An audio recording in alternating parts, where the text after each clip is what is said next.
বিৰাট কোহলিৰ স্থানত খেলিব সূৰ্য কুমাৰ যাদৱে। বিশ্বকাপ টি20 ৱৰ্ল্ড কাপলৈ মাজত আৰু কেইটামান দিন বাকী। 2 জুনৰ পৰা আৰম্ভ হ'ব ICCৰ এই মেগা ইভেণ্টখন। কিন্তু তাৰ পূৰ্বে এগৰাকী কিংবদন্তি ক্ৰিকেটাৰে আগবঢ়াইছে গুৰুত্বপূৰ্ণ মন্তব্য আৰু তেখেতে কোৱা অনুসৰি ভাৰতৰ দলটোৰ 3 নম্বৰ স্থানত খেলিব লাগে সূৰ্য কুমাৰ যাদৱে।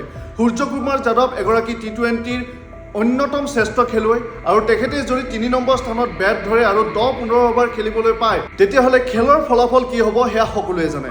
আৰু এই গুৰুত্বপূৰ্ণ মন্তব্য আগবঢ়াইছে কিংবদন্তি কেৰিবিয়ান ক্ৰিকেটাৰ ব্ৰায়ান লাৰাই। তেখেতে কোৱা অনুসৰি যদি ভাৰতৰ কাৰণে 3 নম্বৰ স্থানত সূৰ্য কুমাৰ যাদৱে খেলে তেতিয়াহ'লে ভাৰতৰ পক্ষে হ'ব এয়া খুব ভাল পদক্ষেপ। যদি তেনেই হয় তেতিয়াহ'লে সূৰ্য কুমাৰ যাদৱ যদি 3 নম্বৰ স্থানত খেলিব লগা হয় তেতিয়াহ'লে বিৰাট কোহলি আৰু ৰোহিত শৰ্মা অপেন কৰিব লাগিব আৰু তেতিয়া তৰুণ প্ৰতিভাৱান সম্পন্ন যশস্বী জয়সৱাল অতিৰিক্ত শাৰীত থাকিব। এতিয়া লক্ষণীয় হ'ব কিংবদন্তি ক্ৰিকেটাৰ ব্ৰায়ান লাৰাৰ এই উপদেশ ভাৰতৰ দলটো গ্ৰহণ কৰে নে নকৰে।